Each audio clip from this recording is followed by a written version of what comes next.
Hello everyone. आज हम लोग पार्लियामेंट के इम्पॉर्टेंट आर्टिकल्स को याद करेंगे यूजिंग अ ट्रिक। ये हमारा सेकंड पार्ट है पार्लियामेंट का। फर्स्ट पार्ट हम लोगों ने ऑलरेडी देख लिया था, जिसमें हम लोगों ने देखा था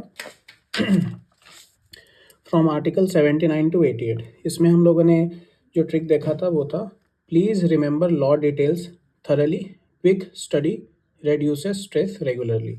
ये हम लोगों ने आर्टिकल 79 टू 88 का ट्रिक देख लिया था, ये लास्ट वीडियो में है।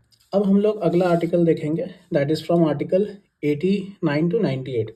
इसके लिए जो ट्रिक है वो है clever voters prefer nice speakers. ठीक है, आपको ये याद रखना है कि जो सेकेंड पार्ट है पार्लियामेंट का वो डील करता है ऑफिसर्स ऑफ पार्लियामेंट से। सो हम लोग जब भी किसी पार्लियामेंटेरियन को इलेक्ट करते हैं तो हमें अपने वोट्स को क्लेवरली एक्सरसाइज करना पड़ेगा और उन्हीं स्पीकर को प्रेफर करना चाहिए जो अच्छा बोलते हैं, नाइस स्पीकर्स। ठीक है, सो आपको ये याद रखना है clever voters prefer nice speakers. ठीक है, इससे आपको सारे आर्टिकल्स याद हो जाएंगे। सो आते हैं फर्स्ट आर्टिकल की तरफ, दैट इज आर्टिकल 89।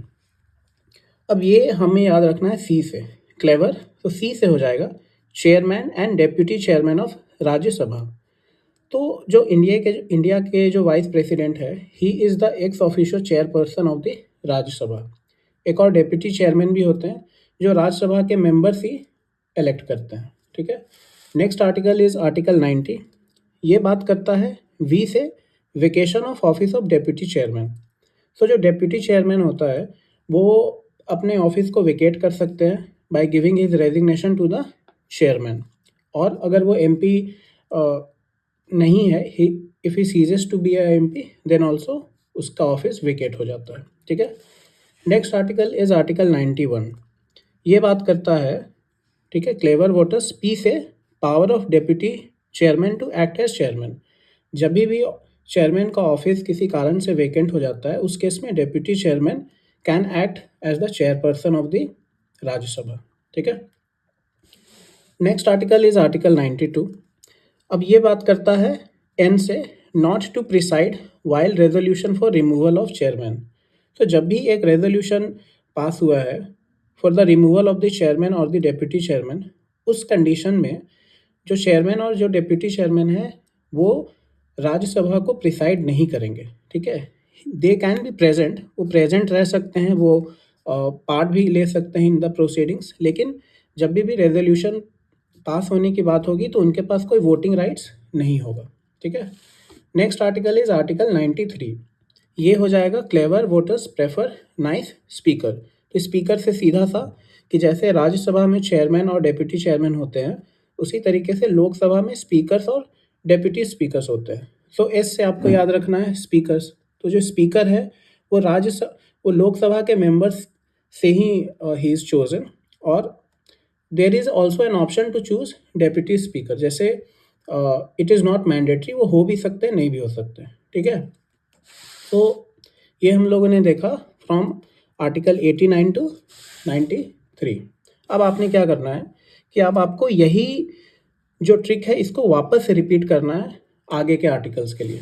सो यहाँ पे देखो, सी से चेयरमैन हो गया, ये वाला सॉरी, सी से चेयरमैन हो गया और एस से हो गया स्पीकर। अब आपको क्या करना है कि ये वी से लेके एस तक आपको वापस से रिपीट करना है। अब जो नेक्स्ट आर्टिकल है दैट इज़ आर्टिकल 94। अब आपको क्या रिपीट करना है, वोटर से। ठीक है, तो वी से अगेन क्या हो जाएगा, वेकेशन ऑफ स्पीकर्स ऑफिस। सो जो स्पीकर है वो कब अपना ऑफिस को वेकेट कर सकता है, जब वो एमपी नहीं रहा, जब वो रिज़ाइन दे दिया, तो रेजिग्नेशन किसको देगा, टू स्पीकर। और स्पीकर अपना रेजिग्नेशन किसको देगा, डेप्यूटी स्पीकर को। ठीक है, और अगर कोई रेजोल्यूशन भी पास हो गया है for his removal. Next is 95। ये अगेन आपको यहाँ से पी से हो जाएगा वोटर्स प्रेफर, सेम चीज़ है, बस आपको रेप्लिकेट करना है। पी से power of deputy speaker to act as speaker.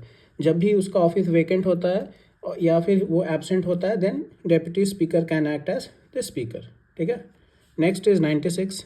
N से हो जाएगा not to preside while resolution for his removal is going on. Again same चीज़ है, प्रेजेंट रह सकते हैं, they can also speak, but voting का राइट नहीं होता है उनके पास। और फिर लास्ट में आता है एस स्पीकर। यहाँ पे आपको याद रखना है salaries of chairman and speaker.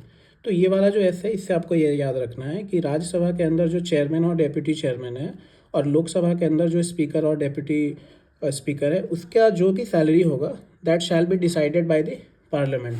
अब आपको एक और आर्टिकल को यहाँ पे याद रखना है, उसके लिए आप याद कर लो स्पीकर्स साहब, ठीक है। तो एस से हो जाएगा secretariat of parliament. Each house shall have a separate secretarial staff, इससे आप याद कर लोगे आर्टिकल 98।